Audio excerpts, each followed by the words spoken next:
O selecionismo é um modelo explicativo e inspirado na seleção das espécies, claramente no modelo sintético de evolução. Organismos que vivem num certo ambiente, que durante a sua reprodução, algum processo, no caso da gênese, recombinação e diferenciação e mutação dos genes na transmissão entre gerações, que vão gerando variações entre os membros da espécie. Tem os mais altos, os mais baixos, os mais sensíveis ao sol, os mais resistentes ao sol, as características que são variadas entre os membros da espécie. Quando surge uma pressão ambiental, geralmente uma mudança mais drástica, mas que favorece a sobrevivência e reprodução de certas características e não de outras, só os organismos mais altos começam a ter acesso à comida e os mais baixos não. Esses vão sobrevivendo e conseguem se reproduzir, os outros morrem. Você tem a extinção de parte da espécie, o fortalecimento, reprodução, multiplicação de uma outra parte da espécie, aquela que tem a característica mais adaptada ao ambiente em vigor. O modelo de seleção natural, ele é um modelo que tem várias características conceituais importantes. O primeiro, ele não é teleológico. A evolução não significa melhora ou progresso, a gente está mudando. O que está sendo selecionado é aquilo que é mais adaptado para o ambiente atual. Então ele não é teleológico no sentido que ele não segue para um fim, a gente não está indo para um... A gente está se tornando uma espécie melhor, ou existe alguma espécie, nada disso. Então a gente está só se adaptando, ele não tem finalidade. A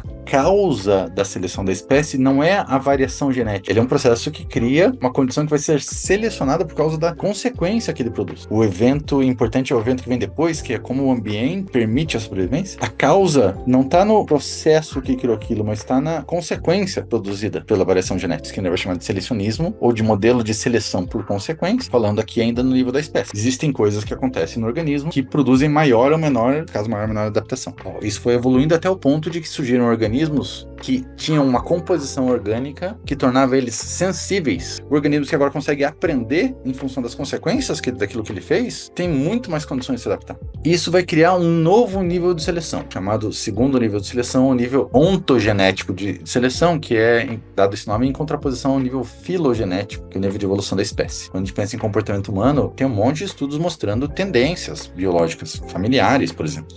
Dependendo da composição genética que você tem uma maior propensão a ser agitado ou ser mais calmo, a ser muito sensível ao doce ou ao salgado, mas também a ser irritadiço ou ser pouco irritadiço, ou oscilações de humor ou menos oscilações de humor. E tudo isso vai contribuir para o desenvolvimento, por exemplo, dos mapeamentos que a gente tem hoje em relação à gênese, transtornos do DSM, assim por diante. E desse processo todo vai surgir, então, organismos capazes de aprender com a experiência. Isso gera um nível completamente novo de seleção por consequências. De novo, o que é importante é a consequência. Mas ele nasce lá com todo um repertório da espécie, típico da linhagem dele e tal, vai interagindo com o mundo com aquelas coisas, mas na medida em que ele interage desse modo, ele produz consequências no ambiente. E como ele é um organismo sensível a essas consequências vão modificando o sujeito. E agora a seleção acontece não são mais indivíduos ou genes que estão sendo selecionados, mas são comportamentos que vão ser selecionados.